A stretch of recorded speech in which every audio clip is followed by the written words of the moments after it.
Hey folks, Kilt-Man here, Kilt-Man at your services. How are you all? I hope you're all doing very, very well. Now me, I'm quite happy because Scotland beat Tonga in the Rugby World Cup and Liverpool won today as well. So it's great times here right now, which is a bit of a tonic because the last few days in Kilt-Man's life have not been very good. That's why you've seen no videos. You should always know, regular viewers now, know that when a day or two goes by and there's no Kilt-Man video, something has happened in Kilt-Man's life. Stuff has took place. Well, we won't go into all that because it's all done and dusted now. But we're back now, and I'm here with the review I promised a few days ago. That of 1970s classic Scream and Scream Again. Peter Cushing, Christopher Lee, Vincent Price in the same movie together at the end of the hippie flower power sensation. It's groovy times, but don't go thinking that this powerful triumvirate of titans of terror share the screen. They don't. Only Christopher Lee and Vincent Price share the screen, and it's for a microcosm of time. Doesn't matter. The film is magnificently stupid and bizarre, and you all know it. It's famous for various reasons. That triumvirate for one thing, but also famously a jogger. The start of the movie, a jogger running through London. All the big red buses are all there, and he's running. As the groovy main titles come up, you're hearing it score now by David Whittaker. More on that later. And suddenly, as he gets nearer to the camera, he clutches his heart and collapses. He then wakes up in a nice hospital bed in a rather large but single room. Is it a hospital? Is it a country house? Who is this gorgeous but silent nurse that keeps coming in? And she comes in and nurse, what's happened? And she puts one of those strange things in his mouth, which one of those little hook things that you tend to see in dentists' places, and into his mouth. And then she just walks out and leaves him there. He's also strapped down, or mostly strapped down, but he manages to wriggle some of the bedclothes down, the blankets, to see that he's been amputated. His right leg from the knee down has gone. But what? Who did that? And why? Why am I here? Why won't the nurse speak to me? What's this bloody thing in my mouth? And we will go periodically back to this guy, and he will be successively amputated. The next leg will go, then an arm will go, then the other arm will go, and he's just, in the end, he's just a torso and a head. What's going on? Where are his limbs going? Who is the mysterious vampire serial killer who's at large around London, swinging hip London, and picking up girls from the Busted Pot nightclub, which is actually, what was it called? Hatchet's Playground and Restaurant at 67A Piccadilly. Very famous nightclub, and it's utilised quite a bit in this movie. And some serial vampire killer with superhuman strength is picking up his victims there and then leaving their bodies to be found by Detective Superintendent Alfred Marks, the great Alfred Marks, who owns this movie as a taciturn, sort of pseudo-aggressive yet very, very funny, armed with a million one-liners and quips. He's the guy that is in charge of the police-procedural investigation. And they'll uncover various bits and bobs, and they'll chase the vampire killer himself.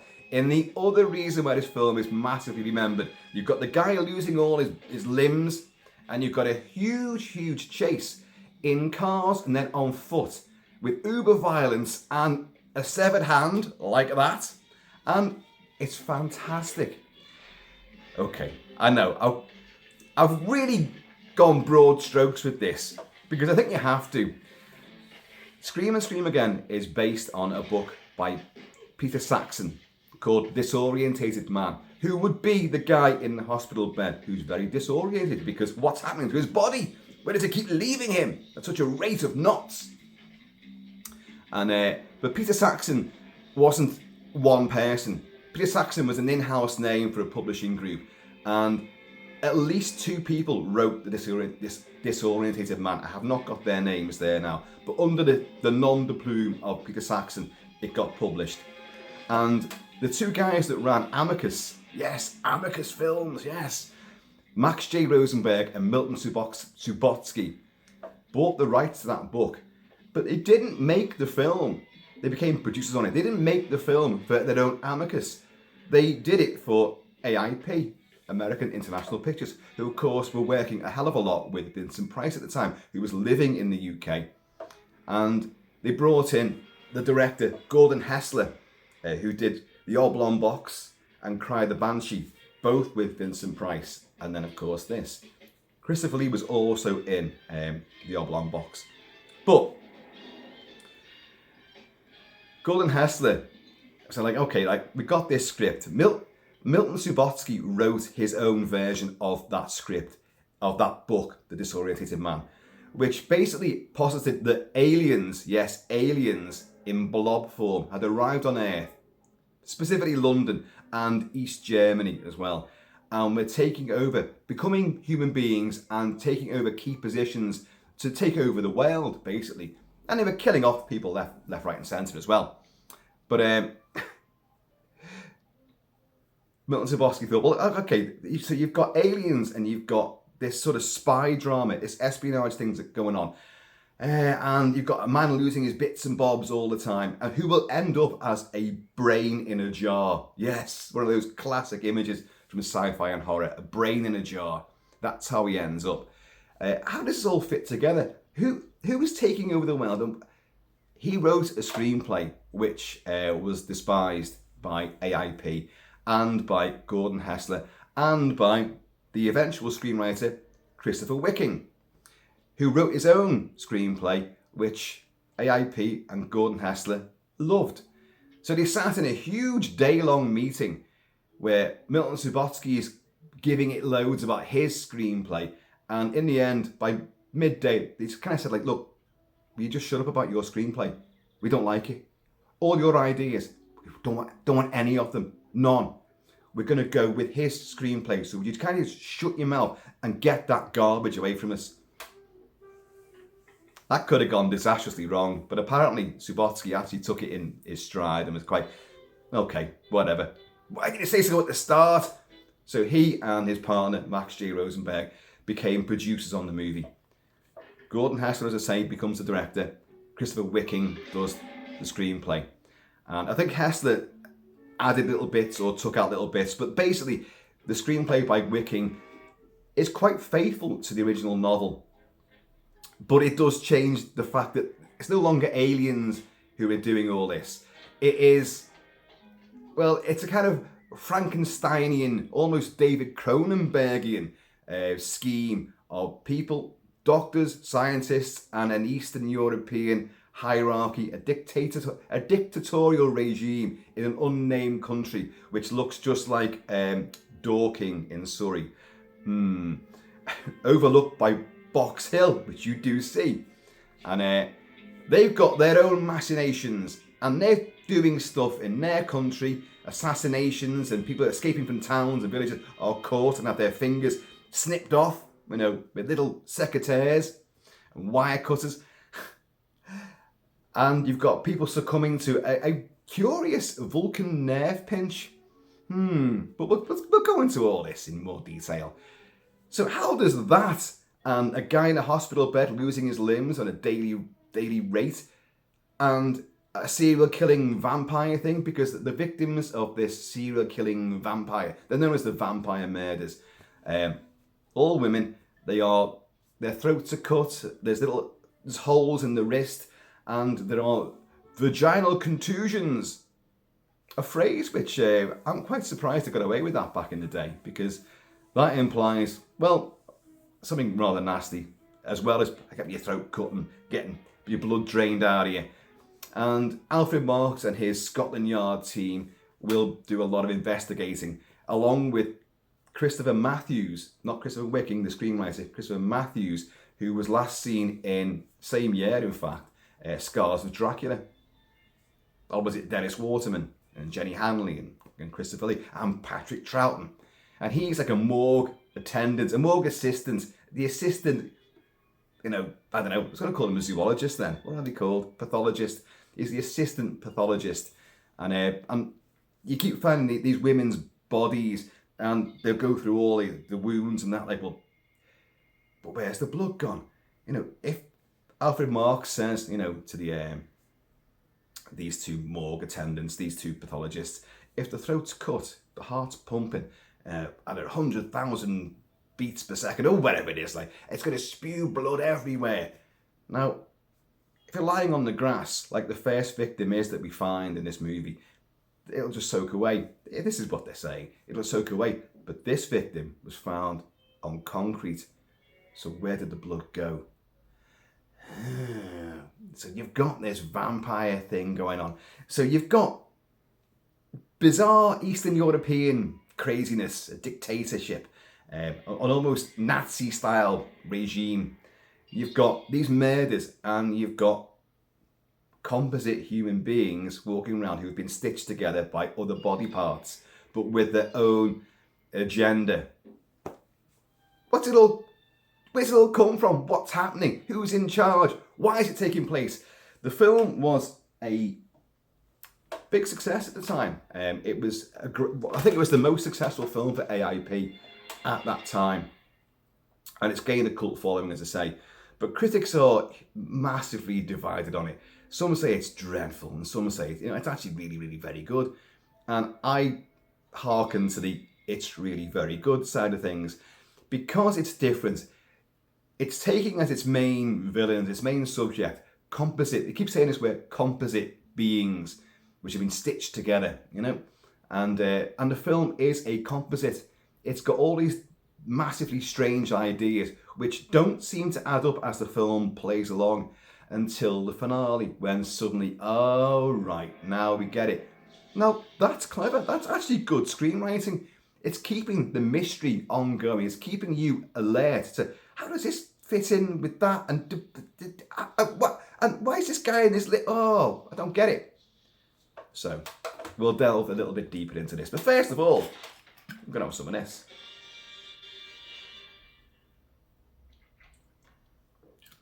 The soundtrack, as I say, is by David Whittaker. And Whittaker is a fabulous composer. He did Dr. Jekyll and Sister Hyde. He did Vampire Circus. And he did one of my favourite movies of all time, which you guys all know. I talk about it quite a lot. The Sword and the Sorcerer. And that score is a radical departure from all this. A lot of it's Dr. Jekyll and Sister Hyde is very elegant and romantic and woozy.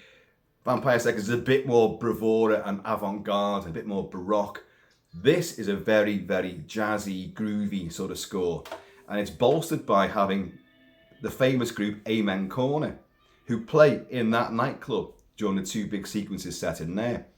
And with, of course, their frontman, Andy Fairweather Low. Now, I've heard that I don't know if it's true, but I think in this movie, you see Amen Corner play, and there's Andy Fairweather Low. But I think that's the last time they ever appeared together with him. And he literally quit and went solo after this gig, the gig being the movie. And they do the title song as well, Scream and Scream Again, which is bloody awful. But you're going to hear it. And also, When We Make Love, which is equally as awful, but you're going to hear them anyway at some point on this. To get the score for Scream and Scream Again, you've got to do a bit of dabbling around. You've got to try and find the tracks and hoist them in, and some will have sound effects and the voices and scuffles in the background, but it is what it is. I like to keep the ambience alive with the actual music to these movies. So we have our guy running and then losing his legs and that, like. The nurse that comes in, it's a German girl. Oh, have I got her name down? Yeah, Ute Levka plays Nurse Jane, she doesn't speak to him at all, and she's really sinister. It kind of reminds me a little bit of the film Dead and Buried, another film I promised to cover and haven't as yet, but will do. But she is sinister, and she won't give him any answers. Just look coldly implacable. You'll find out why, of course. And then you've got that going on. You've got Alfred Marks and his great squad of detectives, all familiar faces. Some great names like Jimmy Joyce, played by, I forgot the guy's name and didn't write it down. But you've got Julian Holloway, who would appear in many, many Carry On movies. He's there, and he's got his own girlfriend. His own girlfriend is a WPC, that's a woman police officer, police constable, called Helen. Helen Dell. That's Judy Bloom, one of two Judys. Judy. Oh, that's three Judys, isn't it? One of two Judys in the movie.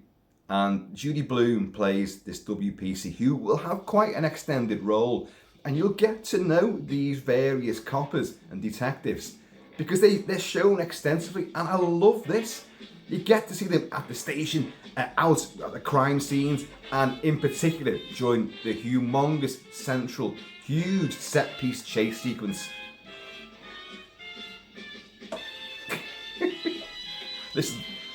These are the main titles, not the title song, but the main titles by David Whittaker. So you've got funk and a bit of jazz going on here. It's crazy. Again, it's composite, isn't it? Like the theme of the movie itself. Now, Gordon Hessler and Christopher Wicking both, and well, I think Subotsky and Rosenberg took on the idea that we want to make this like Invasion of the Body Snatchers.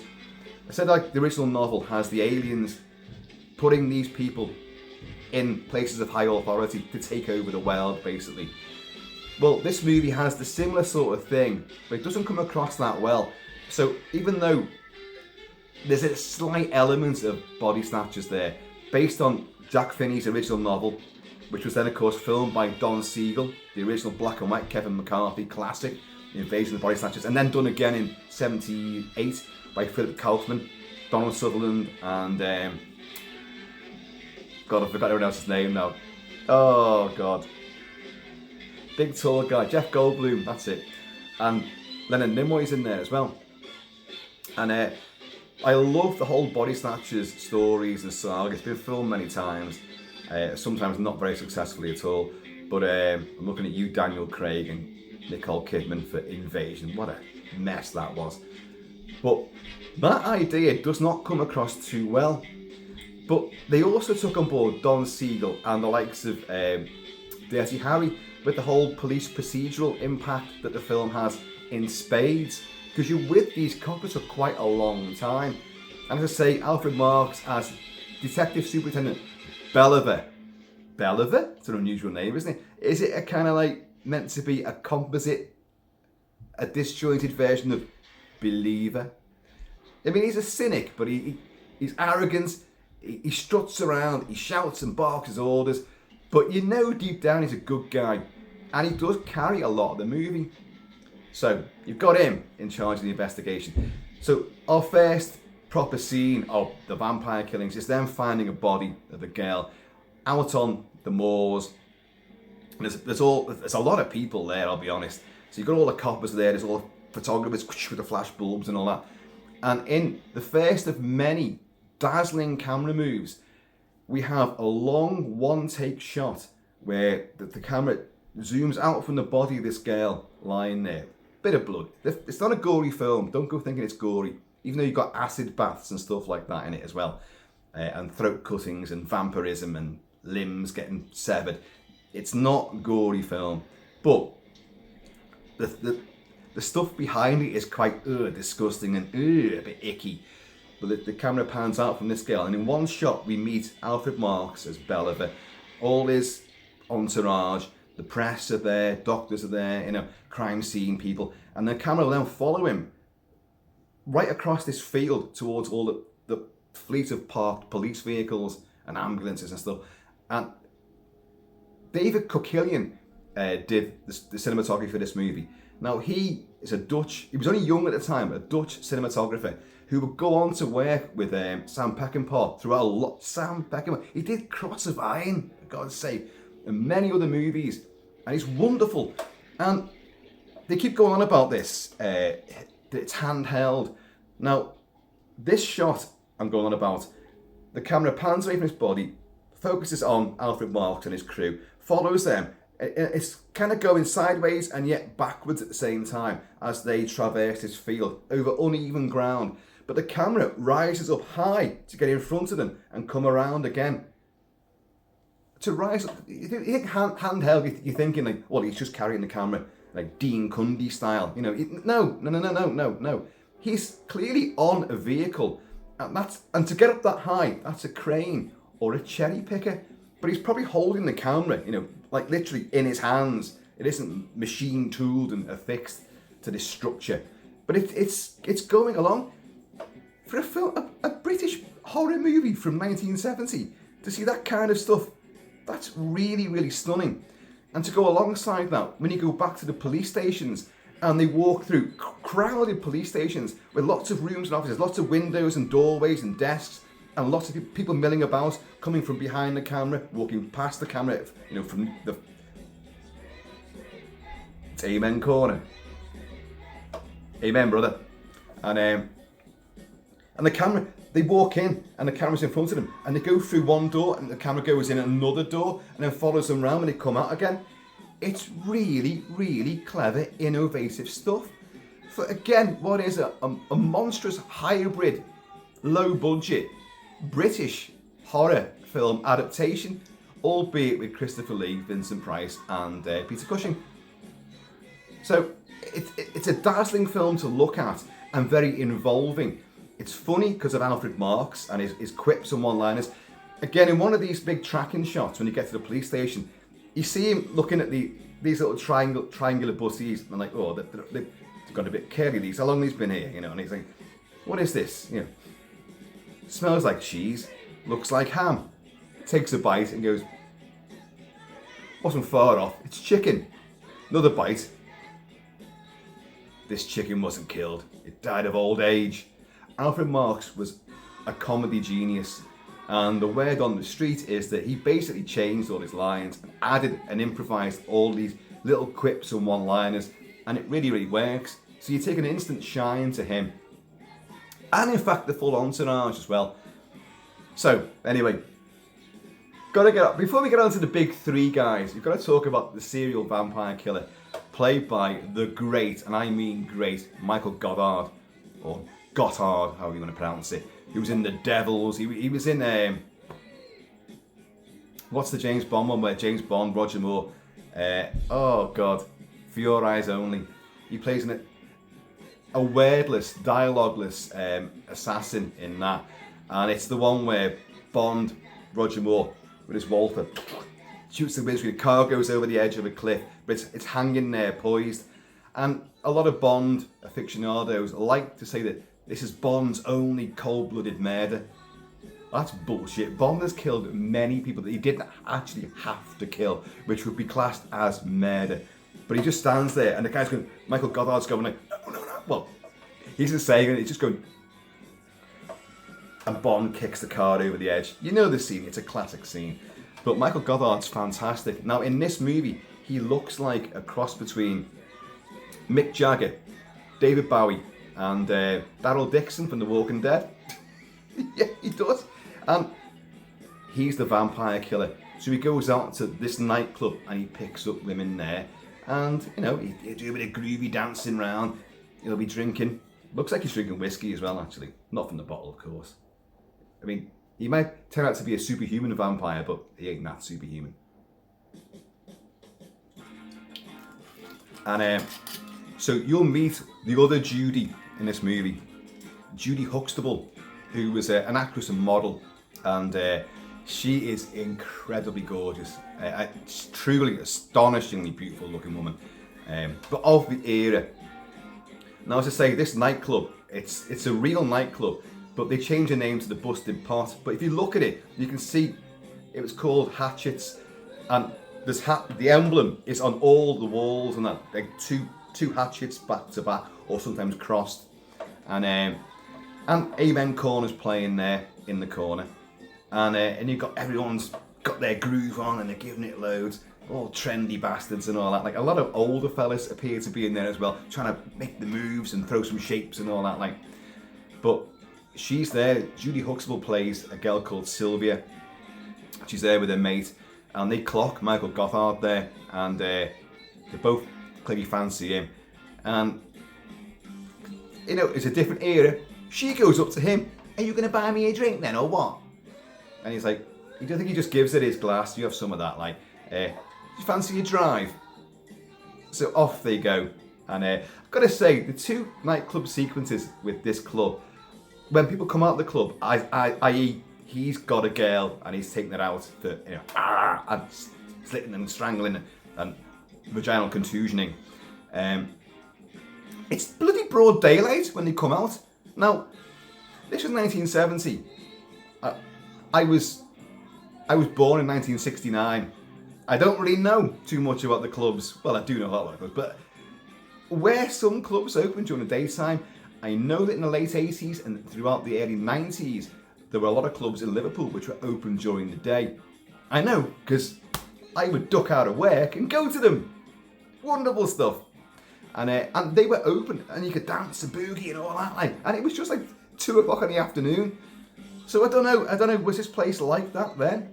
Because if not, then it's really badly done day for night. And with this cinematographer, I really don't think that's the case. So I don't think it matters. I think it is open in the afternoons. Let's just call it that. It's open 24/7. So he takes her in his car. He's got a 1955 red Austin Healey. It's a fucking sports car. And they're bombing round, the country lanes of Dorking and Surrey and all that. And he will take her to this little secluded spot. Oh, why have you got to go home, he says to her. Do you work early or something? Again, the whole time schedule seems to be thrown out of whack. But we'll go across the common then. Is that all right with you? And she's like, yeah, it's fine. They've had a name guessing contest. She's trying to guess his name. Are you Peter? Oh, that's way too boring. Oh, I forget the name now. But his name is Keith. You've got a superhuman vampire killer called Keith. Okay, if you say so. And he drives her to this little secluded spot. But you've seen her, and this is again dead risque for its time, or any time. She literally masturbates his gear stick. No, that's not a euphemism. The actual gear stick, but she's doing it on purpose, and she's basically wanking this thing off. And it's really, what are you doing, love? Look, you're giving every signal to this guy, who's then going to turn on you. You know there's vampire killings taking place and women's bodies are being found. It's all over the news. Silly woman. So he drives her to this little spot, and in another seedy moment, you've got this tramp. This just come out of nowhere. This tramp's got a bottle like that, and he just seems to come out the bushes, and he's watching as they're getting it on, and he's like that.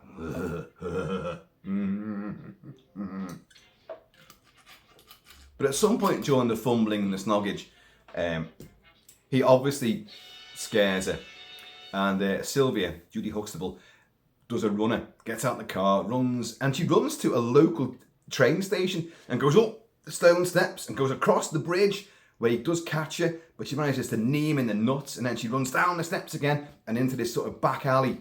And this is one of those scenes that is actually quite troubling because it is quite nasty. It's not particularly graphic, but it is violent, and a lot of it's shown in silhouette, where he's flinging it around. It's one of those curved stone sort of arched tunnels, and he's throwing her against the wall and then against the other wall, and then he pins it. There's a clumsy effect in here as well, because for some reason, although you don't see him doing anything to her face, so the editing, you get to see her face is all ripped up, but the makeup effects are really not very good when it comes to this.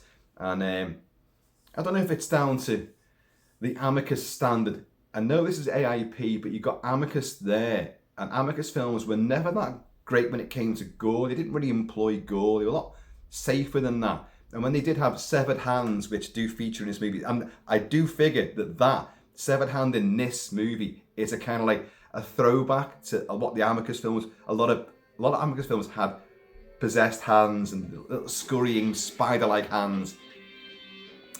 But he clawed her face, obviously. And anyway, she doesn't get away, and she's also killed. And in a clever touch, back at the police station, you have her mate, who was the last person to see her, before she left with this guy. And they're trying to do you remember those old Fosifit kits composite pictures. They'd have like a big nose and a small nose, then glasses and a moustache of the suspect. So the witness is going like, well, no, it had shorter hair than that. And it's like a flip book, and they're all like clear, sort of transparent pages, but with different marker pen details on. And it's basically a composite picture. And that's clever because these beings, as you're going to find out, are composites. They're made out of the limbs and the organs of other living people who've been kidnapped and dragged off the streets and amputated and operated upon, and they kept the limbs alive with a special treatment. Well, you're gonna, again, I know I'm rushing ahead, but I think it's clever that little jokes like that are in this movie, even earlier on. Now, I've got to say that whilst all this is going on, you also journey across to this unnamed Eastern European country, this enclave, this city-state. I don't know what the hell it is. Like, well, I know where it is. It's Box Hill and Dorking in Surrey. That's where it is. But they film at Shepperton Studios as well, and they have this. It's almost like a Blitz bombed out street from movies around the Second World War and the Blitz period. So it's all like blighted, blasted buildings, rubble everywhere, and you've got army checkpoints, and the army and the officers amongst it are dressed in Nazi regalia. They have an emblem, a red and black emblem, very striking emblem, which is not the swastika, but it's clearly designed after the swastika. And you have these various high-ranking members of this regime, and you meet one of them, and it's, oh God, what's his name? Marshall Jones. I know I've forgotten that. Marshall Jones, who plays Conratz. Now, he's a right twat, this guy. This is the guy that they encounter. They've got some militiamen in a big army jeep with all their epaulets and badges and stuff on, like their military bling, and they spot what looks like a couple of hikers legging it across the up the hill. You're looking down into Dorking, and they're coming up the hill. One of them is Ute Stensgaard, the unbelievably gorgeous, uber fit, from Lust for a Vampire. It is Ute Stensgaard, played Makala in Lust for a Vampire, and it's hair. And now, I think it looks like him. I can't find any hard evidence, but I've heard from various people who've commented on this movie that the guy she's with is Gordon Hessler, the director. And this couple are trying to make a getaway, but he gets shot. The Gordon Hessler type, the director of the movie, gets shot, and but she gets captured and dragged away. And then this Marshall Jones as Conratz will come into her cell and tell her that the other guy she's with, he's died.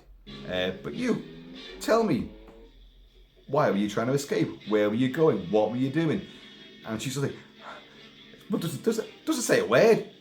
That's when they grab her fingers out, and like, he's eating chicken as well, like, and he cuts the chicken leg, the drumstick, with these, and then you get a hand thrust out, and you don't see him cut through her fingers, but you hear her scream and scream again. So he's a bastard, and we've already seen him. I think at this stage he's killed Peter Sallis. Yes, Peter Sallis, Wallace from Wallace and Gromit, and is he Compo, Foggy, Leghorn from Last of the Summer Wine? Oh God, I grew up watching this Yorkshire-based sitcom, and I can't remember his name as a character, but he's for 36 years I think he played the character. Not Compo, not Foggy. What was the other one? You're all shouting at me now, I know you are, but anyway. But Peter Sallis is in it for about a minute and a half, and he's like Conratz, this Marshall Jones character. He's killing off the high-ranking members of this military establishment because he has an agenda of his own. I know, what's this got to do with vampire killings and people losing their arms and legs in hospital beds? Well, you'll find out, but it'll take a while to get there. Well, when Peter Sallis turns his back, he does a Vulcan nerve pinch. In the script, they actually did say, VNP. So it's time for the Vulcan nerve pinch. And he goes on their shoulder. And whatever power or strength he's got, he crushes the life out of them just by pinching the shoulder. And they go, and a bit of blood. They painfully bite that blood capsule, like that. And a bit of blood comes out, and then down they go. And that's one person removed. And he'll do that again, because shortly after this, Peter Cushing comes into it, playing, what's his name? Benedek, who's the high-ranking officer. He's the guy in charge. He's the big head honcho, the chief of this organization, this military hierarchy, this dictatorship. And he comes in, and it's Peter Cushing, who was on the set for one day and did about 3 hours filming, and is in the film for 3.5 minutes. That's it. He will not meet Christopher Lee. He will not meet Vincent Price, but he will meet Marshall Jones. And it's funny because we all love Peter Cushing. One of the greatest genre actors, or just actors there's ever been. A pure gentleman as well, and gives it 100%, 150% to every role he ever inhabits. And but it is funny though that he seems to adopt a slightly Teutonic, Eastern European accent, but he doesn't make it. It's only every other sentence that he seems to put it in. But he's having a go at least, isn't he? And but he says to Conrads, he said like, "Your methods are cruel and crude, and we can't tolerate this any longer. No, we're going to have to get rid of you. You're relieved of your command, but because of your commitment to the cause and your belief in our system and our world order, I'll see to it that we don't say why you were sacked."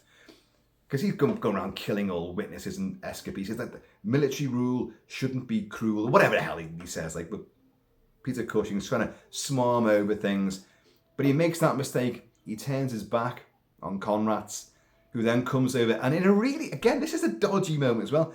That same hand goes on the same shoulder, and it's sort of spidery fingers like that. And Peter Cushing just goes, and he's got a cigarette, a trademark cigarette. He's like, looks at it, and then almost looks over his shoulder, a bit disquieted by this, and then suddenly, the pinch is on, and as he goes down, Peter Cushing does issue a bit of a queer sort of death rattle,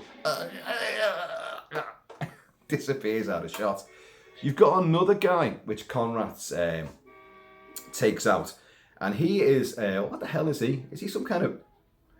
He's a minister in this this government in this unnamed country. In the book, it is Eastern Germany. It is East Germany where this stuff takes place. In the film, it's just don't give it a name. Don't matter. And you've got this other guy who doesn't like what's going on. They found a downed pilot, a downed British pilot, right, from a spy plane. See how this movie's throwing so many curveballs at you. You're like, what the fuck is going on? And you've got him in a cell, but they can't, he survived the plane crash. You'll find out a bit more about this. We'll come on to this in the next segment. But so they know that they're being spied upon, that there's other world powers are interested. So this minister, none of this is working out the way we wanted it to.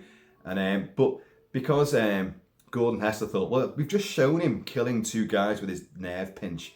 We can't do a third one. So in a sort of weird thing, because I think he would just have killed him the same sort of way. Because he's quite clearly can get rid of these bodies, and the rest of the men, they work for him. No two ways about it. So this minister, he shakes hands and he's like, okay, well, I want to get this sorted out. And right, well, okay, you leave now, and I'll sort things out from my end.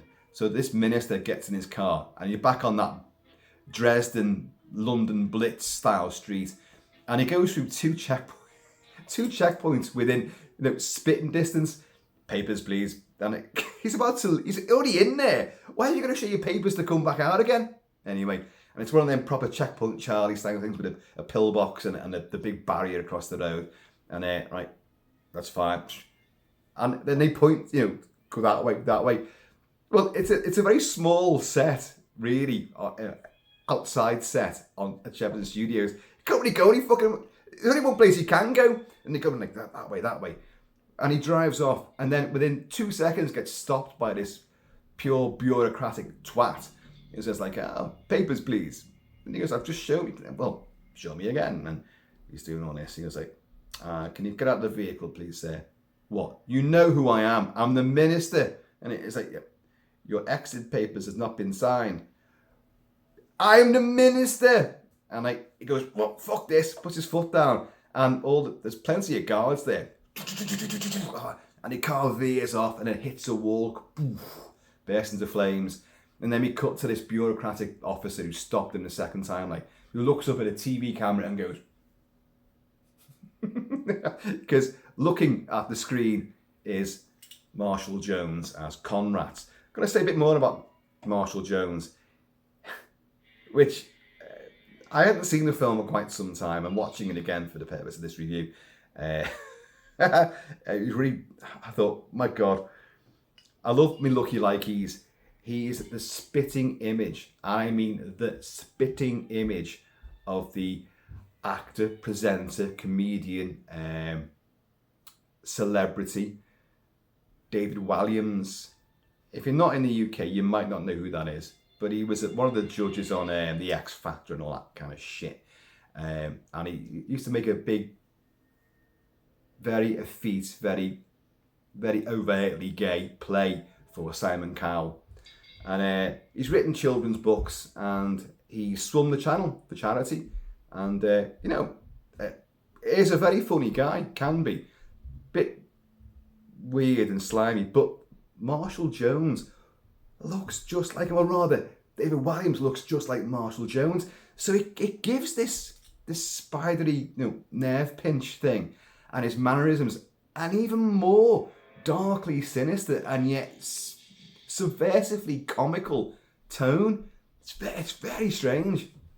I mean, it would have been strange back in the day, but it's even stranger now, especially now when I've told you he looks like David Walliams, because you in the UK, you know who you are. When you watch this movie, you're going to go, oh shit, Kilt-Man's right. Oh my God. And it's either going to add to it, or it's going to make you think, woo, it's even more uncomfortable. But he does. He looks just like him. So anyway, right, let's go back to Blighty, because I want to try to mop this up without going scene by scene. It's too fucking difficult to do it, because the whole film is very, like the original book's title, The Disorientated Man.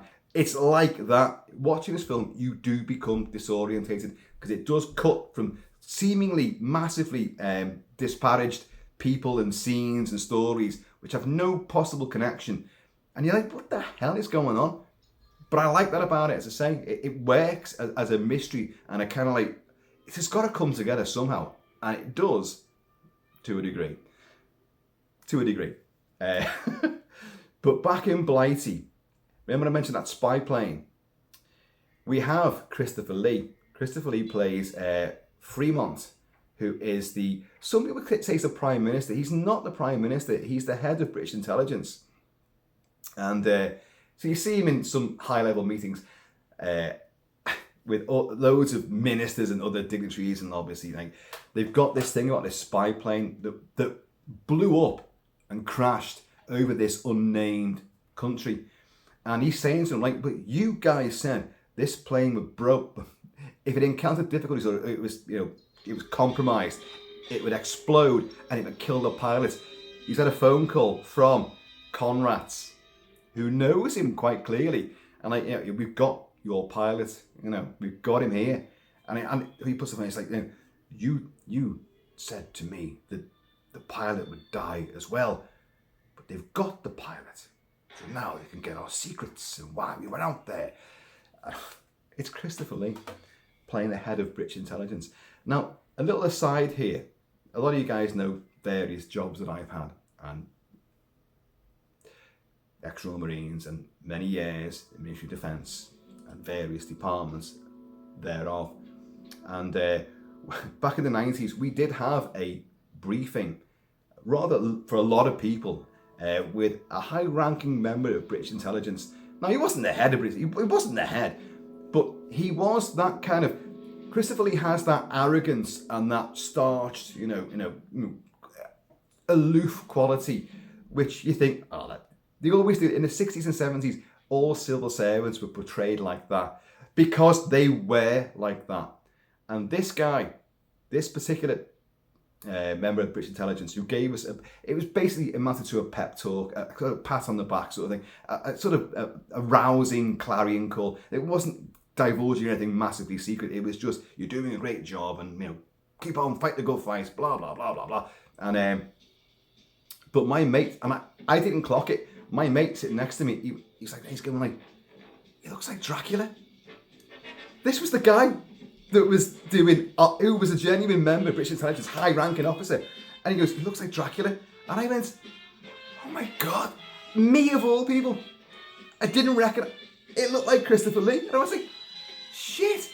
And then you've got, again, it's one of these, looking back and looking at the movie now, because I haven't seen the film for a long, long time, and Christopher Lee is exactly the sort of guy that came and gave us our talk. So it's actually inspired casting. They didn't do it for that reason, of course. They just wanted to get Peter Cushing, Christopher Lee, and Vincent Price to have the billing on their poster. That would be a draw in itself. Of course it would, and it still is. But my God, he actually looks like the guy that gave us our speech. So anyway, yeah. So you've got Fremont. Is it Fremont? Yeah. British intelligence. And he will have a meeting with because Conrad comes to the UK, comes to London, and this is music. And he wears, I don't know if you can see the picture over here, because this film has just been released by Radiance Films on Blu-ray, and loads of extra features and some postcards and a great little booklet as well, and it's brilliant, great transfer as well. You can see some sprocket holes though on one side during the chase, I think it is, but that's genuinely authentic to the original negative, so can't go wrong with that. You can't. And if you excise them, then you're putting digital messing around on it. You don't want that. But Conrad comes to London, comes to England, and he's wearing one of those ridiculous woolly hats with a bobble on top and a little duck bill on it. Only little kids going to school during the Second World War with their rations and all that, It look like that. It looks ridiculous, and they really have massively made him look like a dickhead. But I like that scene. It's set in Trafalgar Square, and in a bright sunny daylight, with all the pigeons and buses and loads of people sat at bus stops and people walking dogs and stuff like that. It's busy, busy, busy, and it's kind of strange that in a film, which a lot of films of this, British films would be set at night time. They'd be gothic. They'd be set in a castle or whatever. Even the modern stuff like Dracula AD 1972, which come out afterwards, of course, and to Typewriter to Dracula, would be set mainly at night and indoors. But this has the audacity to have the people trying to escape. Hugh Stensgaard and Gordon Hester trying to escape and getting shot at on the hill, Box Hill, in the bright sunshine. And you have people leaving nightclubs into, obviously, bright sunshine. But this meeting in Trafalgar Square, where they say, look, something's going wrong here. The news about the vampire killings have reached even my country. I need to know all the information about the vampire killer and all this. And you think, well, why does he know about that? What's that got to do with them? What's going on? And but I like this sequence because it's kind of like a jarring juxtaposition with the rest of the film, which is a lot of darker stuff and interiors and that, like mystery stuff. Because it reminds me of Mario Bava and Dario Argento, who in a lot of their older, giallo or gialli movies would often have their nightmarish sequences at night in the chateau or the luxury penthouse or the dance academy, whatever it is. But they'd also have a lot of scenes in bright, blazing sunshine in picturesque, Roman or Italian locations, genuine tourist locations. So it seems to mimic that, a bit of Mario Bava and Dario Argento. So I kind of like that. But he's saying, look, I want all the information on the serial killer. Okay, says Christopher Lee, you've got it. So he will arrange this. But I'm jumping ahead again because we've got the great chase. We've got to talk about this. This is fucking awesome. What they do, because Sylvia, Judy Huxtable, got killed, they then use Judy Bloom, WPC Helen, who's actually going out with Julian Holloway, and I forget his character's name in it. And so they're an item, and you see this scene, which kind of reminiscent of The Howling. See, this film's a composite of many movies: Frankenstein, Cronenberg stuff, Body Snatchers, even the TV show The New Avengers. The episode they had with the gladiators, who were superhuman, almost android, killer hitmen who could just kill people just with one shot, break bones and bodies and spines. It was a great episode, actually. And they're taking out the Canadian Secret Service for some reason. I can't remember. But I'll be back to Amen Corner again. And in a scene reminiscent of the opening of The Howling, where Karen White, Dee Wallace, is getting mic'd up to go and capture the Mangler, Eddie Quist, the big werewolf, through the seedy parts of LA, and the porn peep shows and stuff like that. And so they get Helen, this WPC, to get it wired up like this to go to that club, because he's picking up women from this club. So go in there, and she goes in there with her fella, who's a copper, like he's a detective, and but he goes to get a drink, and she ends up dancing with this guy. Well, Michael Gothard puts a play on her, and I love the way that they do this. What's his name again?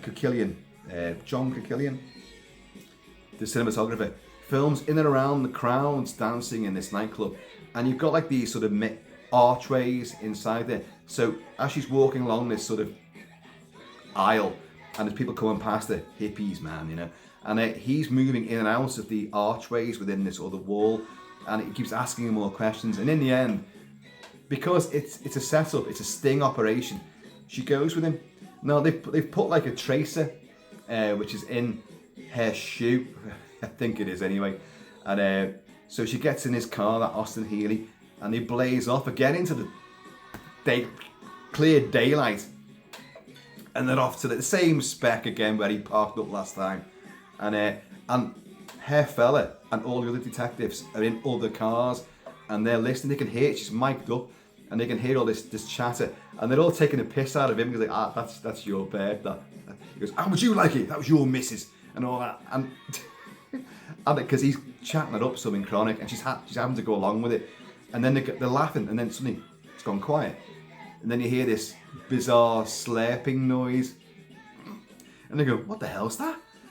Put your foot down, because when they get there, he hasn't killed her, but what he's done, he's throttled her, and then he's biting into her wrist, and there's a bit of blood there, like, but he's obviously in a bit of reverie, he's binged on blood or whatever, and he's a bit of high, so the coppers all pounce on him, and our fella, Julian Holloway, I may have got that name wrong, but the guy from the Carry On movies, he just goes, you sick bastard, bang, and smacks him in the guts, like, and like, down he goes, fucking, well, there's no swear, you go, cuff him, and they're waiting for all the other cop cars to come. So all these coppers converge on Michael Gothard, who then wakes up and baboof, knocks two of them flying, flings another one round, takes them all out, gets in his car, because they've pulled the girl to safety, and fucking bombs it off down these country roads in Surrey.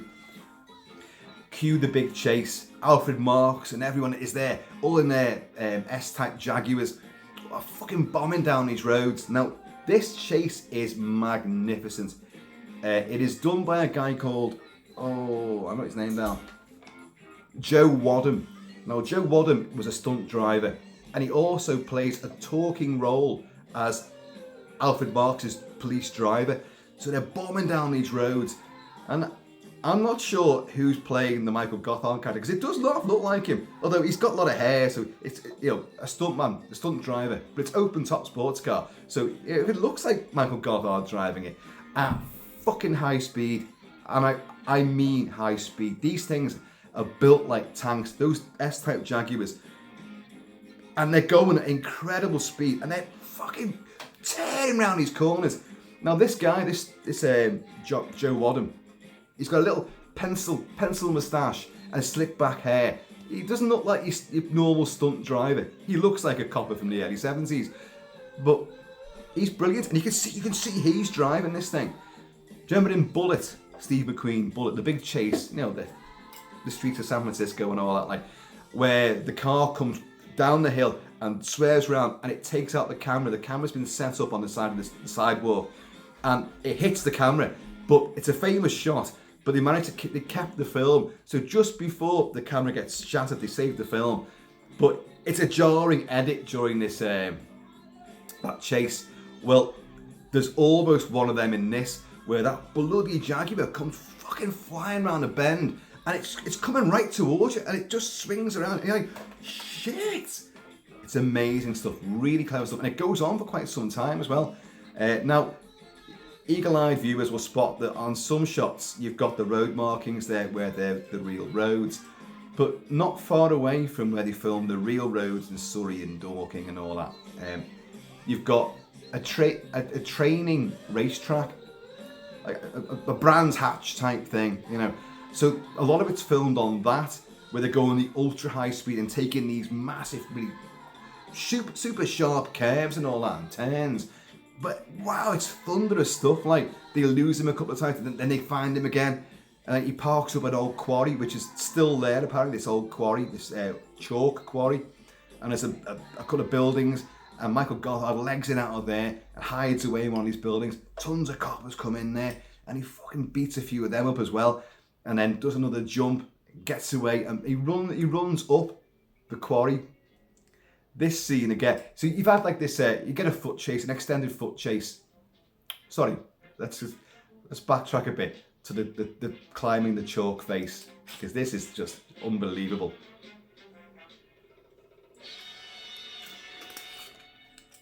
He's legged it away from there, and they converge on him, and it's this big sheer chalk cliff face, and he runs up the scree slope, and he picks up a rock like that, and then they're all there below him, and drops it again, and then turns around, and like Spider-Man, he scurries up the slope. It looks incredible. Now, apparently, he was held by a steel cable. Well, try as I might, I can't see that cable. If you have got the biggest screen possible, maybe you can spot it. But I watched it on a 75-inch screen, and I scrutinised it. I couldn't see that cable. But my eyes are getting old, and I drink a lot, so I don't know.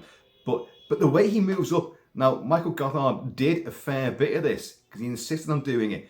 Although insurance said, we've got to use the stuntman for certain parts, but he did do a little bit of that climbing. And it looks really good. But what's Alfred Marks, picks up, because there's tons of rocks and scurry and scree, picks up a big rock. It's like, come down, you bastard. And he fucking hurls this rock. And Gothard's there in a close-up shot, and it just hits above his head. Looks over his shoulder, picks up another one. Poof, and obviously it's polystyrene or whatever, or rubber. And it fucking hits the side of his head and his hand and his arm, and a stuntman tumbles down that high cliff. I think Lone Survivor, and ends up you see Michael Gothard come skipping down all them sharp, jagged rocks. It's and he comes down to rest at the end, and I pick him up, drag the bastard off, so they grab him and they hoist him back. And I keep forgetting to mention, because he's barely in it up until this point, really. You've got that assistant pathologist, whose name is Dr. Sorrell, and played by Christopher Matthews. And he's there, and he turns the guy's head around, and he's only stunned, because they think they've killed him. They've hit him with a rock, and he's fallen down 60 foot of cliff onto rocks. And he's like, what? Can't be. He's one tough bastard, isn't he? Anyway, handcuff him. So they handcuff him like this to the back of one of the police cars, and he's there. And then they all walk off to make a phone call to a radio call to headquarters. Yeah, we've got him, sir. We've got him. Don't worry, we're going to bring him in now. Tough son of a bitch. But Michael Gothard, Keith, wakes up, and he's like, what? I can't get out of this thing. So we see him lean over his wrist, and I don't know if you're meant to think that he's he's bitten through it or he's just broke it off. I think they say later on, well, he didn't bite through it, he broke it off, like. So he fucking rips his hand off and with his stump runs away, and all the cops are like, oh, yeah, it's like a carrier, it's like Benny Hill. They're suddenly all running after him again, and this is the prolonged foot chase, which is brilliant. They go over fields and across ridges, and of course Gothard's, it's a really obvious fake stump, like, and you know, because if your hand's gone missing, that's going to be shorter, but because his hand's there and they've done a big fake stump around it, it's even longer. Doesn't matter, it still works. And he's legging it, and these coppers are going after him, and they go across fields and stuff. And one copper, his name in the film is Jimmy Jewell, but he's actually, I forgot his name. I didn't write it down either, but he's a good actor as well. And he genuinely falls over during one of the big chase sequences. He just goes over like a fence, a stile, and all that, and goes across a very wet cow field, and just goes fucking flying. And that's clearly not scripted. He's just done it, but gets up again and carries on running. And they chase him to this country house, a very nice country house, a very lovely country estate, and with several outbuildings, which are rather large outbuildings. I've tried to find what this building is, what this estate is, and I can't find it in all the listings of locations for this movie. And so I can't tell you where it is, but it looks very nice anyway. And they corner him in one of these outbuildings, and he clearly knows what he's doing when he's got there, because there's a trap door which he opens, and like as they get there, he jumps in. It's a fucking acid bath, and he kills himself, bubbling away. No gore, you don't see a damn thing. But one idiot copper does put his hand, get him out of there. He puts his hand in, and he gets whisked off to hospital with a seriously acid burned arm. If you listen to the dialogue, I think that guy's had his arm seriously acid burned. One copper is seriously hospitalised and might not come round, and another copper has been killed. So there's a body count here as well. So Keith left a massive, trail of destruction. Sorry about that. Above the camera, there was a hair sticking out, which with the ring light was looking really, really bizarrely annoying. So I had to remove it. Cheers. So Keith's gone. So they knock around. I've got Vincent Price. Oh, do you know what? I have forgotten another part of this. We've met Vincent Price already. Vincent Price plays Dr. Browning, who is a renowned cancer specialist who is working on radical, new experimental cures for cancer and research for cancer. Now, the body of one of the first women that we saw, that big great camera shot, one of many great camera shots, she worked for him. So they knocked around at his house already, and he said, well, what happened to her? Is she in trouble? Well, she's not in trouble, she's dead. And he's like, dead? And all this kind of stuff. Like, so you've met Vincent Price already, and but they don't suspect him of anything. Well, anyway, it's his house that the Keiths run back to, and that acid bath is in the outbuilding of Dr. Browning. So he suddenly appears behind these coppers, Alfred Marks and everybody else. He said, can I help you? Wow, what's happened here? So they go back to his house, and he said, well, why do you have an acid bath there? Well, I've told you, I work with animals and other biological items, which sometimes they go off, and sometimes I've got to dispose of them. I work on these things, but I need to get rid of them because they're diseased in the end. So I use the acid bath out there. But it seems that he knew it was there. Why would he know it was there? Well, maybe he was seeing, because if he's the killer, as you say he is, and he was seeing the girl that worked for me and he killed her, maybe they used to meet in the outbuildings for a bit of ooh la la, which is very plausible, in fact. But good thinking on Vincent Price's part there. So, anyway, Intercut with all this, you keep seeing that guy in the hospital bed with another bit missing, you know. It's going, ah! There's next to nothing left of him. You can pick him up and put it in your pocket, you know. Poor bastard. And so now we've been reintroduced to Vincent Price. And what you get then is, where's it go after this? We go back to the police station, and Alfred Marks is really, really pissed off because Christopher Matthews, the pathologist, who only really comes in, he's hanging on to a lot of this. Oh shit, yeah, hang on. They found the hand. Oh God, why did I forget about this? They find the hand, you know, still in the handcuff at the back of the police car. Well, let's take this hand back and let's study this. So Christopher Matthews and the original, the more high-ranking pathologist work on this hand and discover that it's some kind of synthetic. You know, it's real blood and real flesh, but this outer casing, it's synthetic. It's not normal. It's super, super strong. And so you've got this hand there, and you've got this scene. Alfred Marks, Detective Superintendent Belliver, says like, you know, keep it under watchful eye. We don't want to, sprouting legs and walking off now, do we? Which is definitely a hint, a throwback to all the Amicus films where we had crawling hands and haunted hands and stuff like that. So the hand is there, and you get this curious sequence of that nurse who keeps coming into the poor jogger in the hospital bed, coming in and putting that weird contraption in his gob. What the hell is that about? I do not know what that's about. And she breaks in to this pathologist's lab, which seems to be in his back kitchen or his dining room or something. It doesn't seem to be a hospital anywhere. It's not attached to any police station or hospital, I can imagine. But the hand is just there, and she comes in and she wraps it in plastic, and she puts it in this, a Gladstone bag and all that, like. But the light suddenly goes on, and another nurse, a real nurse, comes in. Hey, what do you think you're doing?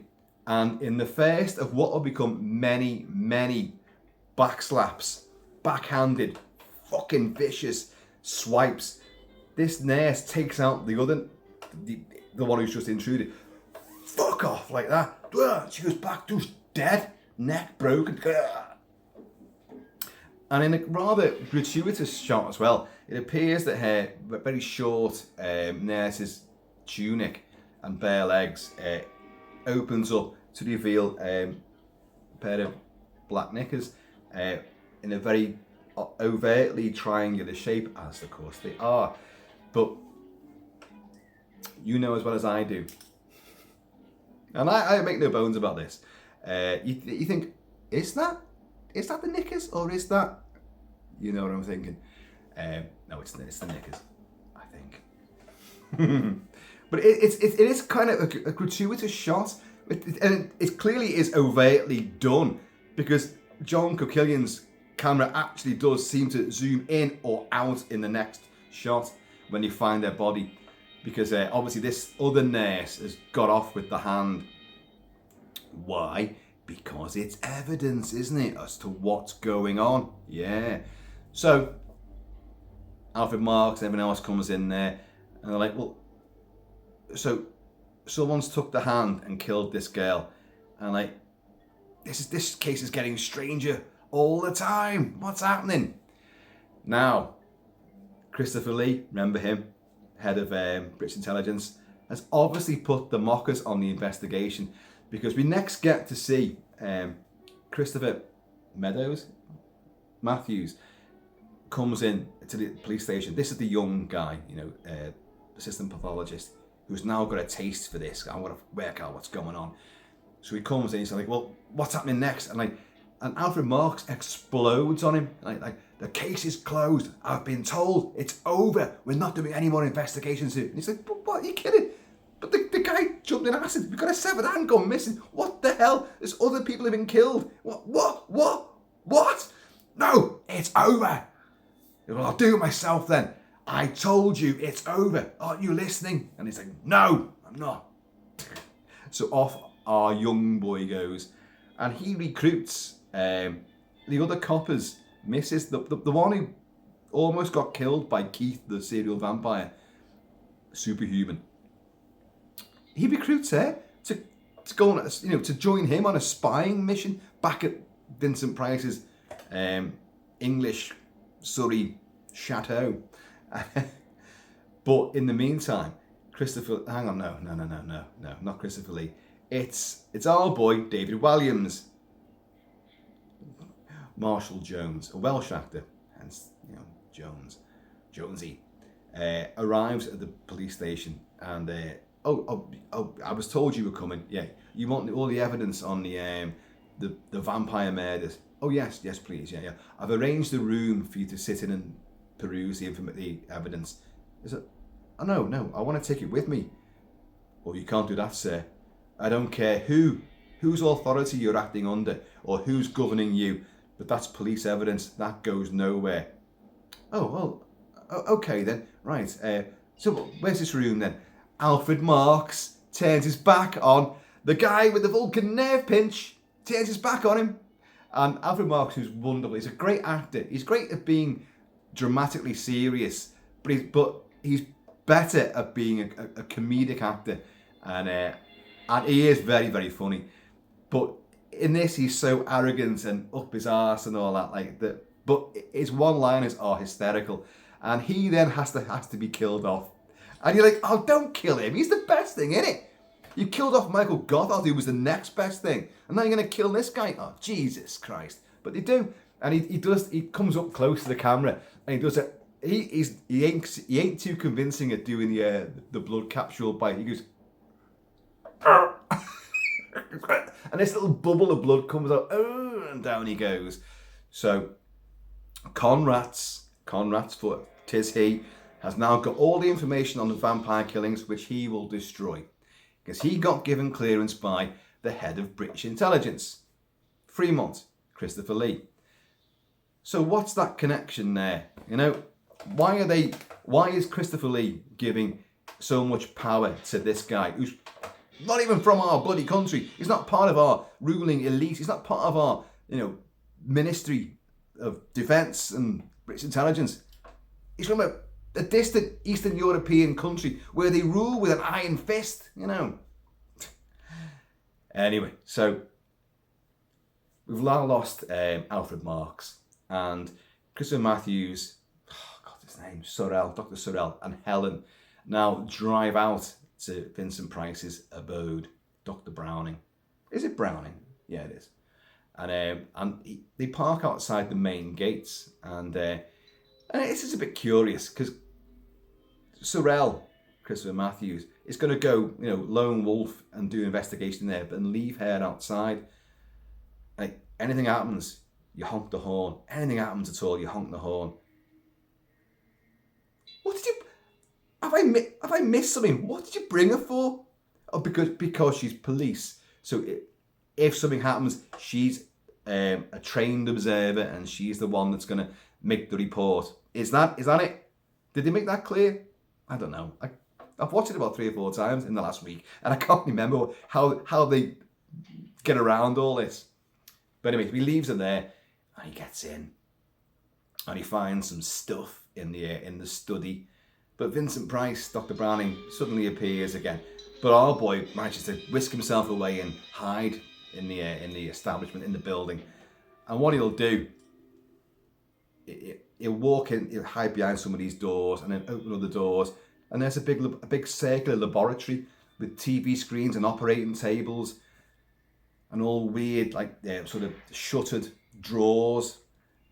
And then you'll see the nurse that we've seen all the time, who did the big backhand on the other nurse. We see her and another man in surgical gear. Now, the other man is the manservant, the butler in this place. We've already seen him when they first called round about the first killing. And but now he's in surgical gear. So he's a bit more than a butler, isn't he?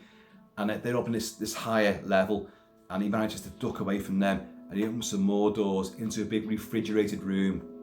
And of course, there's all morgue style drawers, and he opens these drawers, and there's a hand sticking out. Another one is a foot sticking out. You don't see what's in that one. He goes, go to another one on the other side. You don't see what's in that. Goes to this other one. And there's our jogger's head. It's just there. So you know, well, he's dead, obviously, isn't he? I say in the book, he lives on a bit longer than that. He's in the book, he's in it a lot more than you see it in the movie. And he ends up being a brain in a jar. Now it's just a head in a drawer. But anyway, he's like, oh my God. And Vincent Price comes up behind him. So, my boy, you know, see anything you like or whatever? I bet you've got some questions, haven't you? I bet you've got some questions for me. In that fantastic Vincent Price voice, which I clearly cannot do. Christ. And but so he said, yeah, I want to know what's going on. Okay, my boy, I will tell you then. And he does. He then finally we're getting to grips with the whole bloody thing. And right, I want to show you this. Whoosh, opens a drawer, and there's a naked woman. You don't need to have a reason to have a naked woman in a movie. There's a naked woman, but there is a reason. And it's like, is she dead? Well, technically, she hasn't begun to live yet, because he says, well, what we're doing, we're making a new race of bodies, of composite beings with limbs and organs taken from other people, other reluctant, unwitting, unwilling donors, and we're making superhumans with this new technological skin that we can use, which is super, super strong and all that. Like, and what they don't say is that, you know, but these people are going into places of high authority to take over. They don't say that at all. You're meant to glean this from what happened throughout the rest of the big finale. So it's like, well, and this poor girl, by the way, who gets picked up in the nude, and then very conveniently, as she gets picked up by that butler come surgeon, her hands manage to move across to cover the interesting areas, the magical bits, and he brings her over to the operating table. There's 2 operating tables, puts her on one. She's bald, but she's wearing the most god-awful skull wig, you know, the bald cap thing. It looks awful. The actual makeup effects in this are really, really bad. Even the severed hand is not convincing at all. But, you know, it's not a film about that. I know it's about what's happening to severed limbs and people being chopped up and restitched together and bodies being created. I know it's about that, but it's not showing you any of that. And so all the little bits of gore and stuff, they don't convince in the least. But that don't affect it at all. But this skull thing is, I can't even speak. It's that bad. Fucking awful. So, it's like, well, what are you going to do? Well, she needs a brain. So the door's open, and in comes WPC Helen, who's been strapped down and is unconscious, because obviously she didn't honk the horn, did she? So, in fact, I've just remembered, our boy did go back out to the car before he went back in and get caught.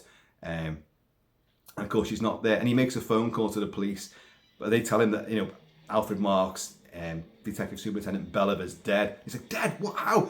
Like, you gotta get out of here. You know, it's all happening. Legs it back in, then gets caught.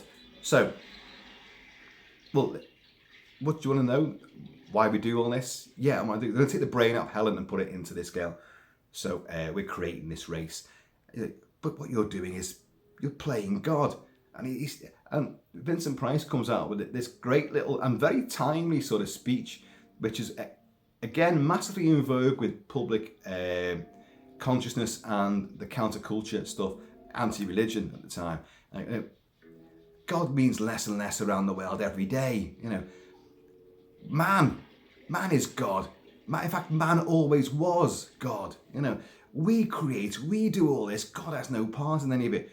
And so they're not aliens. They are a race. They are just a elite society.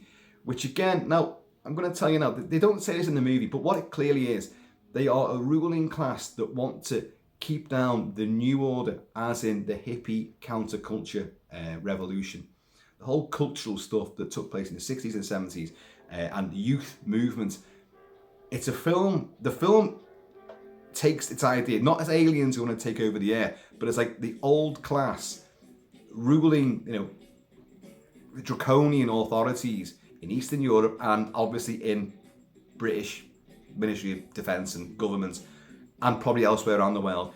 They have a network and they want to just subjugate by using the youngsters who are against authority, using their body parts to create their super warriors. They're basically android robots, they're automatons, and put them in particular places of power. Keith was one of them. Michael Gothard was one of them. But what doesn't work is, where does fucking vampirism come in? Vincent Price says Keith was the first. He was the first one that had sentience, that realised what he was, what he could do, and could talk. Because Jane, the nurse, doesn't speak. The butler does speak actually, in butler mode. But Jane doesn't speak at all, and kind of like, so it doesn't make a lot of sense. I know, and I'm going about it in a very cack-handed fashion, as is my want. But they're trying to create these people. Keith was the first, but Keith reacted badly and wanted to go and explore life and enjoy himself. But he had a murderous tendency. Doesn't explain why. And also this blood fetish doesn't explain that either. Not at all.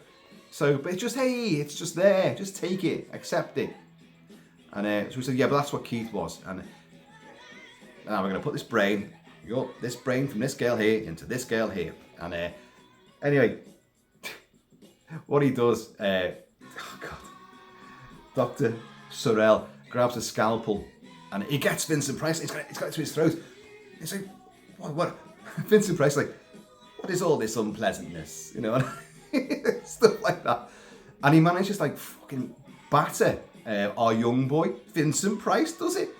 And it's like, yeah, and he grips his hand and a scalpel comes out of the guy's hand. And he's like, look at him. And he goes, yes, I am a composite too, because he's super strong. He's one. Hey! Don't say you're surprised by that. It was obvious, wasn't it, really? But the way things are going. And but our boy then, you're going to watch this and you're going to enjoy this. And then, sadly, once you've learned all this, it's kind of game over for you, isn't it? So, in a nice, violent move, he stabs Jane, the nurse, in the back. Oh, like that. Oh, and she's like, in the spine. Actually, no, I just made that up. She doesn't go at all. She just stands there because it doesn't feel a fucking thing. And then Vincent Price says something like, all this savagery, tut and all that. Like, so our boy gets battered around again. Like, there's a few backhands going again. Like, and suddenly they've got TV screens in there. Vincent Price actually says, this is wonderful. It had so much of an aid to surgery. And if you look at the screens, they've got that fucking fuzzy line going up and down, and they're black and white. How is that going to aid any clinical incision? Not in the least. But they've got cameras all around the house, and our boy from Eastern Europe, not Fronsac, what's his name again? Oh God, these names do my head in. Conrads, Marshall Jones comes in, smacking doors open and striding through, and I say, sort that out. So the surgeon butler fella goes out, and here's another great backhander. This is a great one, this. They're watching on the monitor, and they see that, fucking hell, he comes up, and Conrad has gone up the stairs, and this guy comes out, and he just goes, fuck off, like that, and flips. The guy goes, his back breaks, he flips over the banister and hits the deck down below. It's, even the backhanded swipe noise is amazing. That did nothing, did it? It's really forceful and brilliant. And then he comes in, like, I think our boy's been swiped again as well, like, so our pathologist hero is lying on the deck, but he's watching what happens, like, and Conrad comes in and confronts Vincent Price, and he's like, it's all gone wrong, hasn't it? You made it too public. If we knew about what was happening with your vampire killer in our country, this is all happening too fast and you're making too many mistakes. And but Dr. Browning, Vincent Price, is like, no, but he's almost trying to make out that they're doing it for good reasons, for the sake of humanity. That's pretty much what he's saying. But Conrad says, no, you're doing this too soon, too quickly. We need this to be right for when we take over. And he turns around and looks at Jane, the nurse, and he goes, yeah, yes, she's one too. And he caresses her face. She's got one of them surgical masks on as well, and he caresses her face, and she is lovely, you know, his eyes. And then he fucking picks her up, and the acid bath they've got another acid bath in the operating, the surgery, and he goes, yes, that's where I dispose of all the bits and bobs and all that, and no, don't. And Conrad fucking shoves this girl in head first. The legs are oh, get in there, come on, fucking melt and burn, you bitch. Again, you don't see nothing. They just get submerged under this horrible sort of rusty-looking piss water, and they just disappeared. There's nothing there, And he ends up having a bit of a fight with Vincent Price, and the two of them are backhanding each other, boosh, and they're hurtling over the gurneys, the operating tables, and but our boy gets the upper hand. Vincent Price gets the upper hand and actually fucking does him in and manages to, in a great shot, he picks up, I think it is, although why would it be blue? It's a canister. I'm thinking fire extinguisher, but it's not. It's going to be oxygen, isn't it? It's going to be oxygen or whatever medical stuff in a big blue canister. And picks it up and he starts whacking fucking Marshall Jones, boosh around the head, and he lies against one of these gurneys, and Vincent Price brings it down and on his arm. Now, I've seen people talk about it, there's a cut scene because clearly something happens to his arm because he puts the canister down and he turns his back, and suddenly Conrad puts his severed arm, dripping blood again very badly, it's a really poor effect, around Vincent Price and grabs him and starts manhandling him. People say there's a cut scene there. No, it isn't cut. You see, he's got his arm outstretched and he brings the canister down on his head and his chest and clearly on the arm and severs the arm. Round about that sort of level there. So he hooks it round him. But he ends up, Vincent Price overpowers him and manages to drag him, and he puts him in the acid bath. Everyone's going in the acid bath. That's it, it's bath time. And he puts him in there. Way down you go, motherfucker. In the meantime, pathologist boy, hero, bland boy, manages to cut loose WPC Helen and get her off this gurney, and the two of them run out. And they run out and they bump straight into Christopher Lee. Probably at that moment as well. And oh God, it's mad. And don't worry, I'll deal with this. And his rollers outside, or his Bentley or whatever the hell it is, he's outside. Go and wait in my car and I'll sort this out. And he goes in and he then confronts Vincent Price. So finally, you've got Vincent Price and Christopher Lee. They've acted together before and they were great friends as well.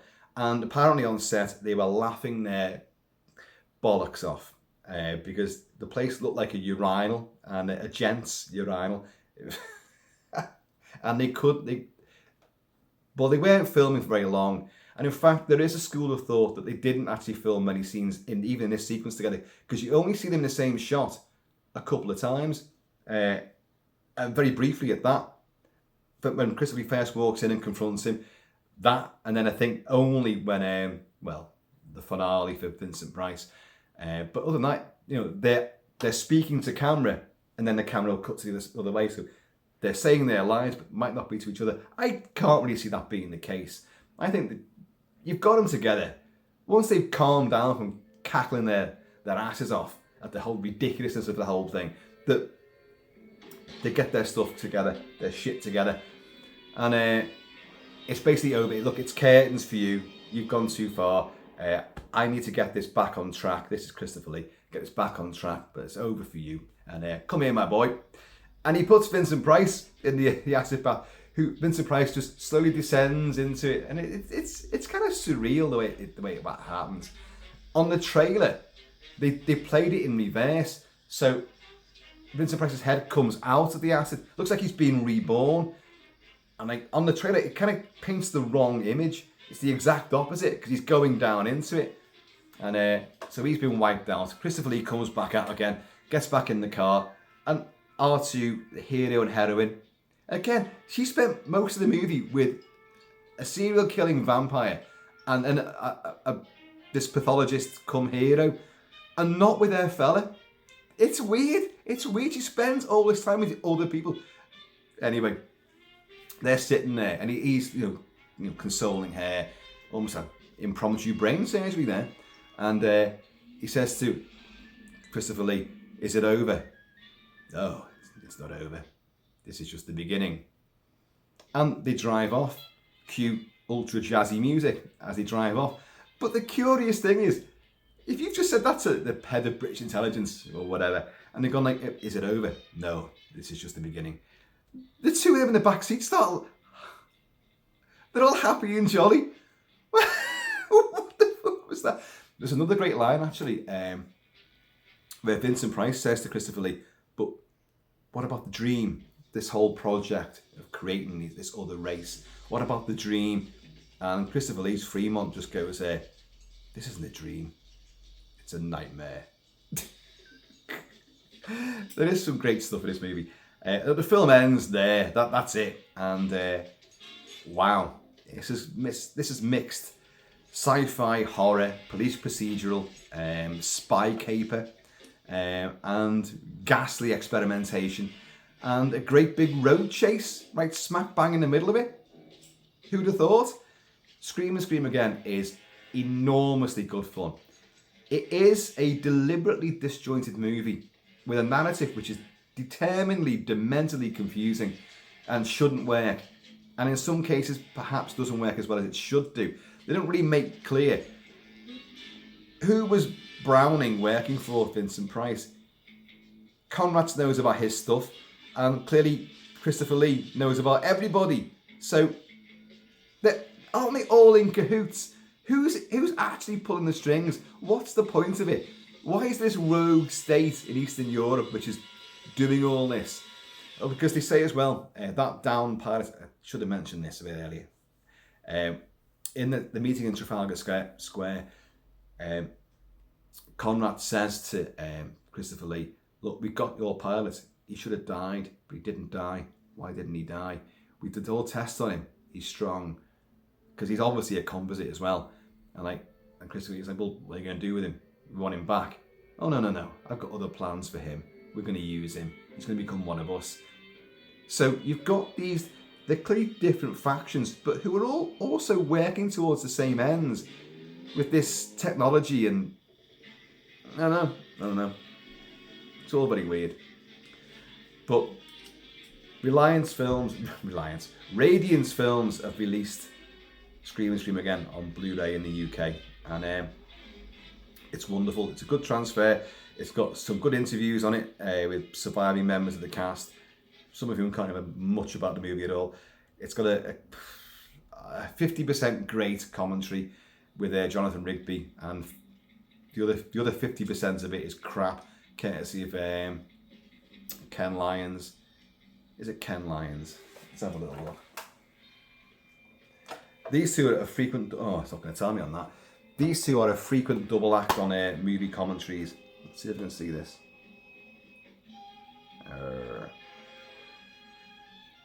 Kevin Lyons, who is clearly a fan and has done this sort of thing a lot. I'm sure he's written books as well.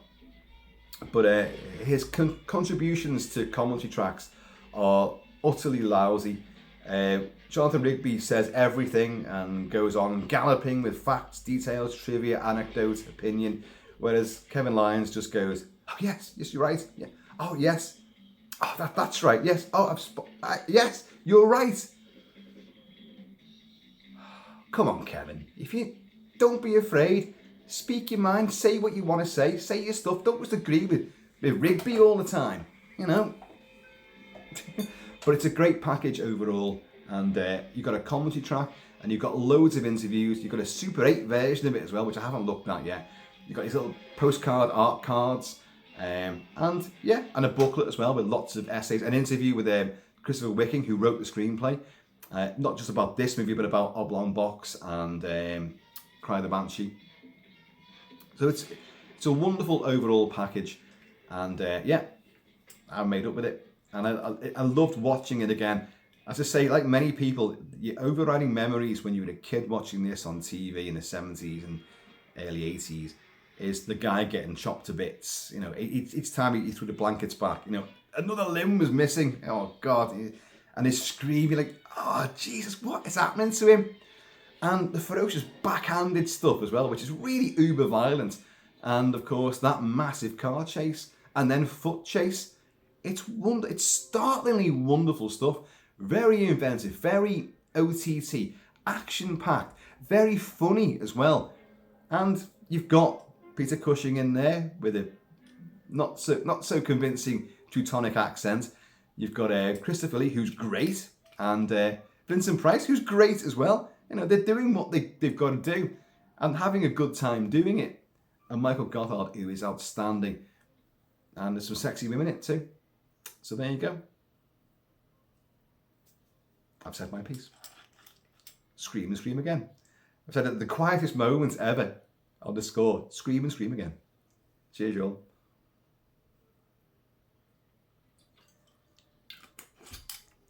And you're also seeing the last of Amen Corner with Andy Fairweather-Low. So it's historically, you know, it's a signpost. It's a countercultural sort of, you know, sign on the genre. It's stamped its claim. It's a British through and through horror movie with huge sci-fi overtones, with Frankensteinian and David Cronenbergian elements, and stuff like even Halloween 3 comes to mind, which is why I put the bloody big canvas for it up over there, because you have the warlock Conal Cochrane, who is doing mad experimentation with little microchips from Stonehenge, but we're going to create madness and stuff like. But he's created an army of android super warriors who, you know, can rip people's heads off and be hit by cars and they're fine. You know, it is got that similarity, and that came afterwards. So I suppose you could say there's also a Quatermass, a Nigel Neal-esque quality to this movie as well. It has a lot of things thrown into it, and it's all the better for it. It's weird, wacky, wonderful, and it's great. So, folks, and it has vaginal contusions as well. It's got these little elements where you go, can they say that? Is that... Did they just say that there? Did that camera zoom in on a pubic thatch, or was that a pair of knickers? Can't quite tell. I'll have to go and watch it again. It's that kind of movie, folks. We grew up with these movies. Many of us grew up with them in the 60s, the 70s, and then watched them on many reruns. And Vampire Lovers, Lust for a Vampire, Twins of Evil, all that sort of stuff with Hammer and big boobies and lots of sleazy sexiness. Yeah, we loved it. It was exploitation, and it worked. It still works today. It'll always work. No matter how wokey you want the world to be, we still likes what we likes, don't we? And you still go, is that?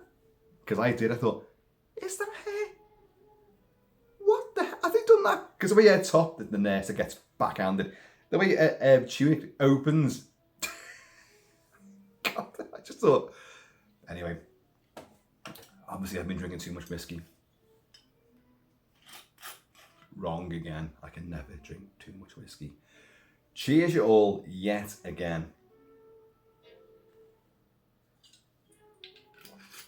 As a horrible footnote, Michael Gothard committed suicide. He hanged himself at a very early age, and he was a wonderful actor as well. You want to see him in The Devils with Oliver Reed, and wow, my God, and he's got his weird granny glasses on, like sort of John Lennon style granny glasses, which it's just a bizarre concept, but it works. And he's great in everything, actually, Michael Gothard, and he's truly wonderful in this as Keith, you know, bombing it round these country roads with a soon-to-be eviscerated, throat slit, strangled, throttled, and raped damsel in distress. Keith's one of the greatest villains in 1970s British horror. And yet it doesn't make any sense. It doesn't make one iota of sense at all, but it's great at the same time. And I do recommend Radiance's release of this. It is fantastic. So get your orders in. Do it now. And please sit back, wallow in and enjoy the sensational extremes and bizarrities of Scream and Scream Again. It is outstanding. And I defy you not to see David Walliams as a really fucking hulking, Vulcan nerve-pinching bastard from Eastern European dictatorships. Walliams will take over the world one day. Well, that's a terrifying thought, isn't it? Especially if you're Simon Cowell. Folks, I have been or shall be Kilt-Man. Please, in the meantime, this ever composite in-between time, please keep it kilted, keep it Celtic. And I am going to see you all...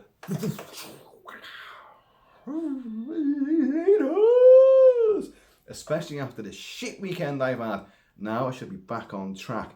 I'm going to show you in the next video these. Can you see what that says?